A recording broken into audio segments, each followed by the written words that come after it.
Welcome to special analysis. నేను రమా మండవ. ఈరోజు అనాలిసిస్లో భాగంగా మనం తీసుకోబోతున్న టాపిక్ ఏంటంటే, జూనియర్ ఎన్టీఆర్ కోసం జగన్మోహన్ రెడ్డి అంత సీరియస్గా ట్రై చేశారా అని చెప్పేసి నేను టైటిల్ పెడతాం జరిగింది. ఆ అంశం గురించే ఈరోజు మనం మాట్లాడబోతా ఉన్నాం. రీసెంట్గా ఒక ఇంటర్వ్యూలో, ఒక ప్రైవేట్ ఛానల్ ఇంటర్వ్యూలో కేతిరెడ్డి మాట్లాడుతూ ధర్మవరం ఎక్స్ఎమ్మెల్యే ఒక సంచలన వ్యాఖ్యలు చేశారు ఆయన జూనియర్ ఎన్టీఆర్ను ఉద్దేశించి.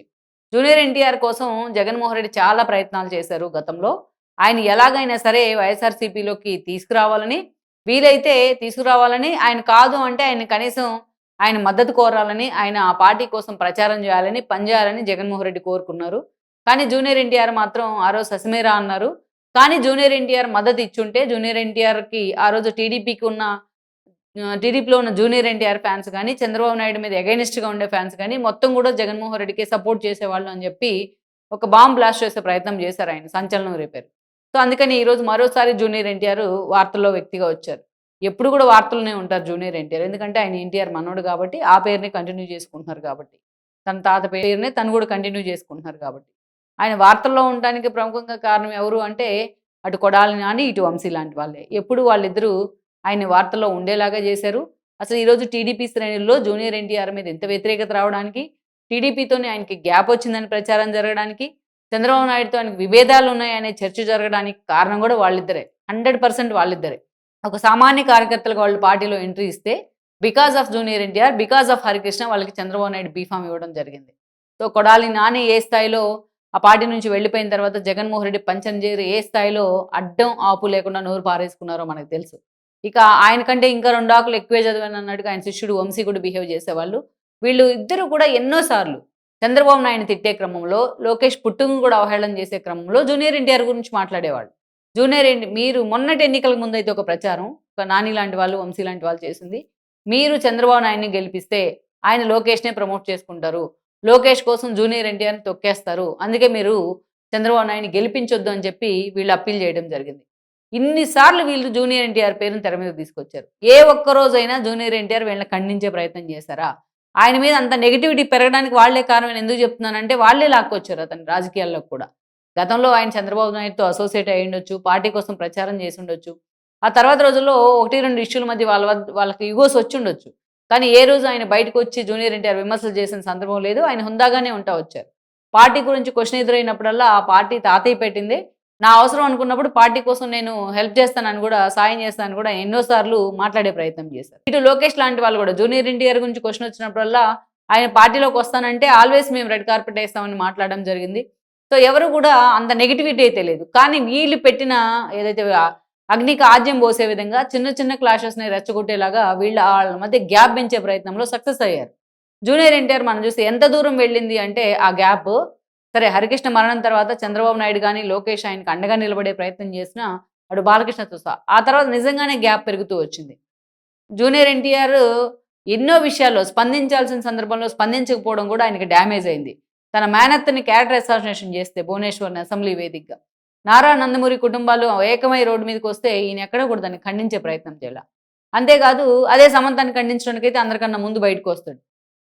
ఆ తర్వాత మనం చూస్తే తన తాతయ్య పేరు మార్చేసి వైఎస్ రాజశేఖర రెడ్డి పేరు మెడికల్ కాలేజీకి పెట్టిన జూనియర్ ఎన్టీఆర్ దాన్ని ఎక్కడా కూడా ఖండించే ప్రయత్నం చేయలే వైబుల్టీగా.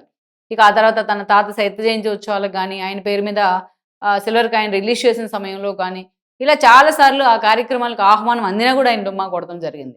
సో, ఇది జూనియర్ ఎన్టీఆర్ మీద క్రెడిబిలిటీని తగ్గించింది ఆ పార్టీలో. ఎందుకంటే ఆ పార్టీకి జూనియర్ ఎన్టీఆర్‌కి ఏం సంబంధం అనుకోవచ్చు చాలామంది. యెస్, ఎన్టీఆర్ చేతిలోంచి పుట్టిన పార్టీ అది. ఎన్టీఆర్ మనవడు ఆయన. మూడో తరం వారసుడు ఆయన ఎన్టీఆర్ తర్వాత. అంతేకాదు ఎన్టీఆర్ పేరు కూడా పెట్టుకున్నారాయన. ఆటోమేటిక్‌గా టీడీపీతో అసోసియేట్ ఉన్నారు స్టార్టింగ్‌లో.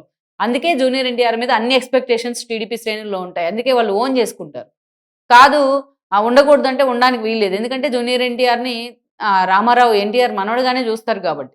అయితే ఇక్కడ ఒక ట్విస్ట్ ఏంటంటే, ఇన్ని అనేక రకాల జూనియర్ ఎన్టీఆర్ పార్టీతో గ్యాప్ పెరుగుతుందని వార్తలొచ్చినా, ఆయన బిహేవియర్ చూసినా ఎక్కడా వాళ్ళు ఆయన్ని డిజోన్ చేసుకోలా. కానీ ఎప్పుడైతే భువనేశ్వర్ విషయంలో ఆయన టచ్ మీ నాట్ అన్నట్టు వ్యవహరించారో అప్పటి నుంచి కూడా ఆయన వెంట నడిచిన నందమూరి అభిమానులు గాని, టీడీపీ క్యాడర్ కూడా ఆయన డిజోన్ చేసుకోవడం స్టార్ట్ చేశారు. ఎప్పుడైతే చంద్రబాబు నాయుడుకి వ్యతిరేకంగా ఎన్టీఆర్ ఫ్లెక్సీలతోని, ఆయన అభిమాన సంఘాల పేరుతోని ఎన్నికల ప్రచారంలో హడావిడి చేశారో అప్పటి నుంచి డిజోన్ చేసుకోవడం స్టార్ట్ చేశారు. ఇక తన తాత ఎన్టీఆర్‌కి అవమానం జరిగితే జూనియర్ ఎన్టీఆర్ ప్రవర్తించిన తీరు కూడా వాళ్ళు డైజెస్ట్ చేసుకోలేకపోయారు. ఆ గ్యాపే ఇప్పటికీ క్యారీ ఫార్వర్డ్ అవుతా వస్తుంది. అయితే అటు చంద్రబాబు నాయుడు, ఇటు లోకేష్ గాని. అదేవిధంగా ఇటు జూనియర్ ఎన్టీఆర్ గాని ఎప్పుడు కూడా బయటపెట్టి ఒకరిపై ఒకరు విమర్శలు చేసుకున్న సందర్భం అయితే ఎక్కడా కూడా లేదు. ఇంకా ఆయన సినిమాలకు సంబంధించి టికెట్ రేట్లు పెంచుకోవడానికి గాని, స్పెషల్ షో‌లకు గాని, బెనిఫిట్ షో‌లకు గూడా అటు చంద్రబాబు నాయుడు ప్రభుత్వం అనుమతి ఇచ్చిన పరిస్థితి అయితే చాలా సార్లే ఉంది. సో, అలాంటి సిట్యుయేషన్‌లో ఈ రోజున జూనియర్ ఎన్టీఆర్ కోసం జగన్మోహన్ రెడ్డి సీరియస్‌గా ట్రై చేశారని కూడా వార్త. ఏదైతే కేతిరెడ్డి బాంబ్ బ్లాస్ట్ చేయడం.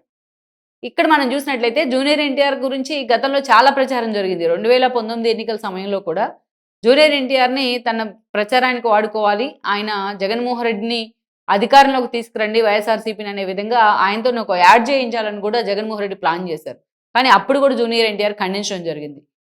జగన్మోహన్ రెడ్డి ముఖ్యమంత్రి అయిన తర్వాత కూడా ఆయన ప్రకటించిన నవరత్నాలు ఏవైతే ఉన్నాయో ప్రభుత్వ సంక్షేమ పథకాలు, వాటికి కూడా జూనియర్ ఎన్టీఆర్‌ని బ్రాండ్ అంబాసిడర్‌గా చేస్తారనే ప్రచారం చాలా జరిగింది. అయినా జూనియర్ ఎన్టీఆర్ దాన్ని కూడా ఎక్కడికక్కడ ఖండించే ప్రయత్నం చేశారు. అది వర్కౌట్ కాలేదు. అయితే ఇప్పుడు కేతిరెడ్డి లాంటి వాళ్ళు బయటపెట్టిన తర్వాత ఈ నిజాన్ని, అంటే మొన్నటి ఎన్నికల సమయంలో జూనియర్ ఎన్టీఆర్ కోసం చాలా సీరియస్‌గా ట్రై చేశారు జగన్మోహన్ రెడ్డి. ఆయన ఎలాగైనా పార్టీలోకి తీసుకొచ్చి ఆయనతో ప్రచారం చేయించుకునేందుకు. కానీ జూనియర్ ఎన్టీఆర్ మాత్రం అనవసరంగా ఆ ఇష్యూలో ఇన్వాల్వ్ కావడం ద్వారా తనకు పెద్దగా పొలిటికల్ ఫాయిదా కాదు, వ్యక్తిగత ఫాయిదా కూడా ఏమి ఉండదు. అనవసరమైన కాంట్రవర్సీలకు తావిచ్చినట్టు అవుతుంది అనుకున్నారు.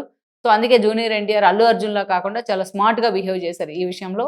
సో, మొత్తానికైతే జగన్మోహన్ రెడ్డి ఎంతో హోప్స్ పెట్టుకున్నా జూనియర్ ఎన్టీఆర్ మాత్రం మొత్తానికైతే నో చెప్పారు. Please share, like and subscribe R24 Telugu YouTube channel.